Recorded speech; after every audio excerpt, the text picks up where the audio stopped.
Inventor creates files that match your actual design. Assembly files are made up of part files and other assembly files.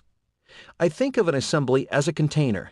Its primary purpose is to contain references to files and relationships, such as constraints between files. When you add a file to an assembly, Inventor captures 3 pieces of information so it can find it the next time you open the assembly: the file name, the location where it was saved, and an internal ID. Updating the file references when you open an assembly occurs occasionally. Some of the common causes are files that are moved, renamed, or deleted. If it happens frequently, you probably need to develop a more robust file directory structure. For example, if you use the same files in different assemblies, you should have a common location for them. Many new users of Inventor will create a new folder for a project, and then they add copies of existing components. As a result, Inventor can find multiple files with the same name in different locations. I'll click on the library icon, and you can see there is a shared components folder. It has subfolders for components that are used in different assemblies. The file resolution process is pretty straightforward when you understand how Inventor works, so we'll spend some time looking at how Inventor goes about finding files. When you open an assembly, Inventor looks for each file. It knows the name and the location, so it looks there first. If it finds the file, it'll load it and continue with the next file. If it can't find the file, it looks in other locations defined in the project file. We'll learn more about project files in the next lesson, but for now you just need to know it tells Inventor where files are located. When I open this stapler assembly, Inventor can find a couple of files.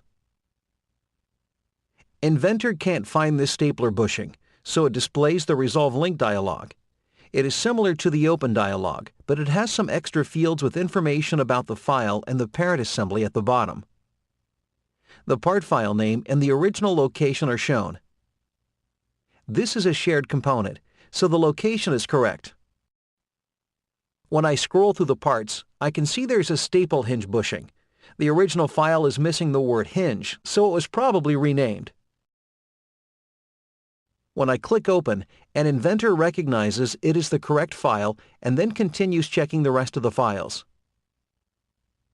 Next, a dialog displays that Inventor found a file in the same location with the same name, but it isn't the correct file.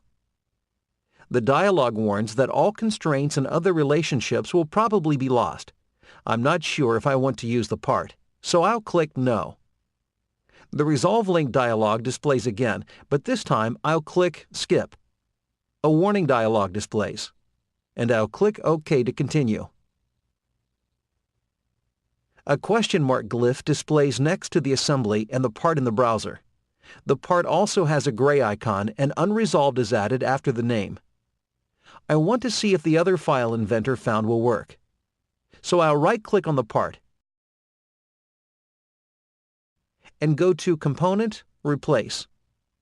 The Place Component dialog displays, and I'll open the new stapler bottom cover.